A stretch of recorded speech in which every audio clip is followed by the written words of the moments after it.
안녕하세요. 네, 우선 간단하게 자기소개부터 부탁드릴게요. 안녕하세요. 저는 카이스트 새내기 과정학부 19학번 김범찬이라고 합니다. 네, 반갑습니다. 자, 이제 카이스트는 어떤 전형으로 합격을 했는지 알려주실까요?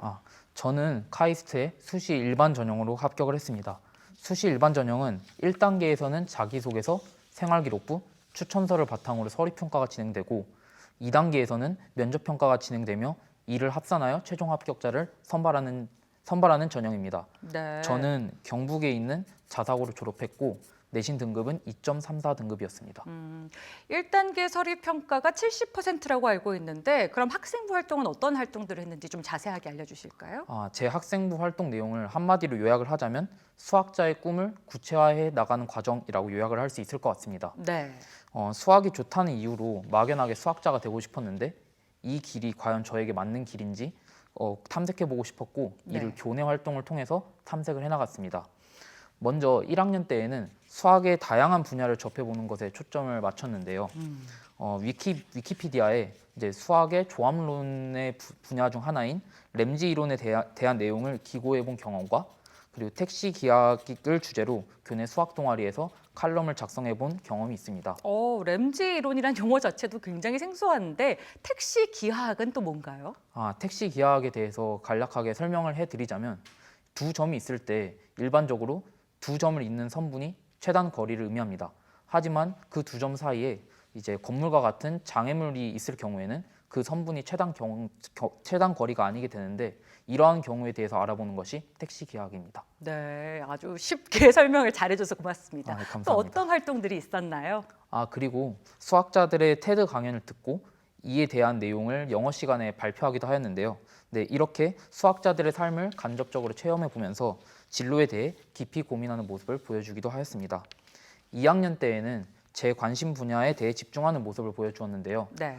제 관심 분야는 수학의 한 분야인 해석학이었습니다. 그렇기 때문에 이제 실해석학 개론이라는 책을 스스로 사서 구매해서 공부를 하였습니다.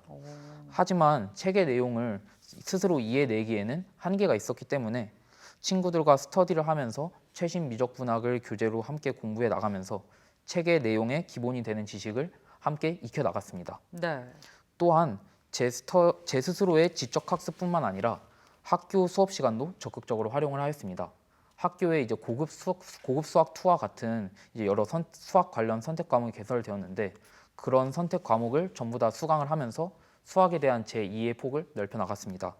그리고 미적분투 시간에 작성한 보고서인 르벡 적분과 측도에 관한 고찰 등 해석학을 비롯한 여러 수학 주제에 관련된 보고서를 작성하며 관심 있는 주제에 대해 심화 탐구를 진행해 나갔습니다. 예. 저는 단순히 학생부의 분량을 늘리기 위해서 자기적으로 활동을 해나가지 않고 제 꿈을 이뤄나가기 위해서 제 꿈을 구체화해 나가는 과정에서 활동을 하고 이 내용이 자연스럽게 학생부에 기록이 되다 보니까 이제 대학에서 긍정적으로 평가해 주신 것 같습니다. 네, 수학자라는 꿈을 현실적으로 이뤄낼 수 있을 것인가 탐색하는 과정들이 잘 녹아났던 것 같네요.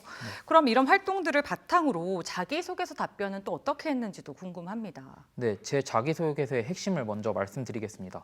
제 자기소개서의 핵심은 수학을 즐기는 모습을 드러내자였습니다. 네, 저는 이제 어려운 수학적인 내용을 적는 대신에 예. 최대한 제가 수학을 즐기는 모습을 자기소개서를 통해 드러내려고 하였습니다. 이제 그 대표적인 예로는 남들과 다른 방식으로 생각하거나 시도한 사례를 들고 그것이 본인과 주변에 어떤 영향을 주었는지 기술하라는 질문이 카이스트 자기소개서 문항 2번에 있었는데요. 네. 네, 여기서 남들과 다르니 꼭 창의적인, 독창적인을 의미하는 것인지에 대해서 의문이 들었습니다. 그래서 저는 이 질문 또한 다른 질문과 마찬가지로 제가 수학을 탐구해 나갔던 과정을 보여주는 통로로서 활용할 수 있겠다고 생각을 하였고, 네, 그래서 이제 그렇게 활용을 하였습니다. 그래서 저는 미적분2 아니면 기하와 벡터와 같이 세부적인 내용에 집중하면서 수학을 공부하는 다른 친구들과는 다르게 이제 수학을 하나의 논리 체계로서 접근하려고 했고 그 명확한 근거를 찾기 위한 목적으로 논리학을 공부한 과정을 자기소개서에 기술하였습니다. 네. 이제 교내에 개설된 과목인 논리학을 수강하고 그리고 교내 독서 행사인 토요 마라톤 독서 행사에서 책 수리 철학의 기초를 읽은 내용 등을 기술하면서 논리학을 학습한 경험을 자세하게 적었습니다. 남들과 다른 내용을 적어야 한다고 부담을 느끼는 경우가 많은데 이러한 부담에서 벗어나서 이제 학교에서 여러분의 꿈을 이루기 위해서 한 활동을 진솔하게 자기소개서에 적으면 좋은 입시 결과가 있을 것이라고 생각됩니다. 보통은 남들과 다른 방식으로 생각하거나 뭐 기술한 사례 이런 것들을 얘기했을 때 그런 접근 방식을 선택하는 것도 남다른 것 같습니다.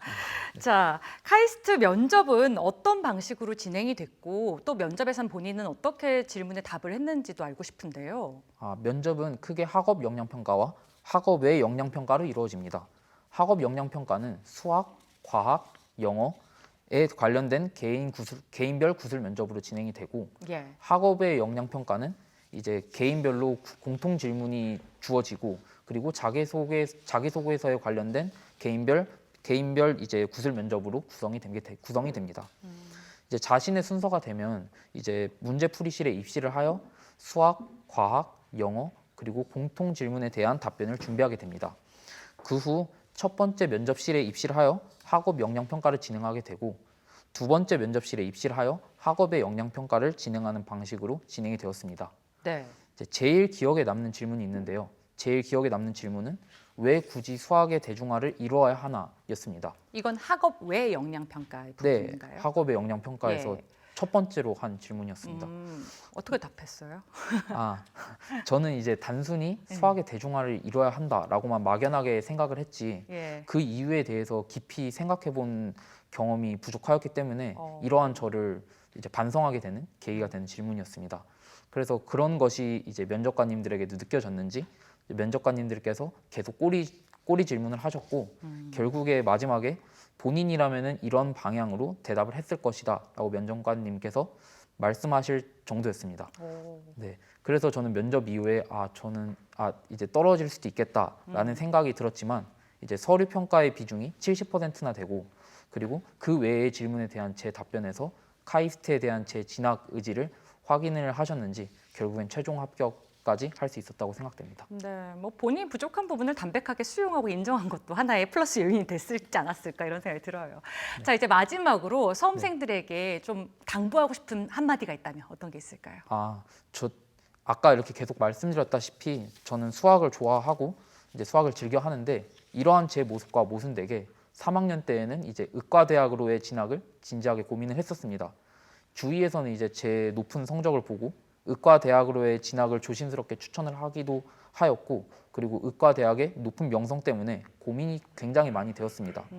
하지만 이제 그러던 중에 제가 한 가지 중요한 사실을 잊고 있었다는 점을 깨달으면서 이 고민의 답을 찾을 수 있었습니다. 이제 대학은 인생의 종착점이 아니라 중간 지점이라는 것인데요. 입시는 단순히 높은 대학에 들어가기 위한 과정이 아니라 그 여러분의 꿈을 이루기 위한 수단이라는 것입니다. 이 점을 수험생분들도 꼭 잊지 않고 입시를 해나갔으면 좋겠다고 당부드리고 싶습니다. 네, 사실 수험생일 때는 대학이 인생의 종착점인 것만 같은데 중간 지점이다. 낭만적인 수학도 같은 느낌이 드네요. 네, 앞으로의 대학 생활을 응원하겠습니다. 잘 들었습니다. 감사합니다.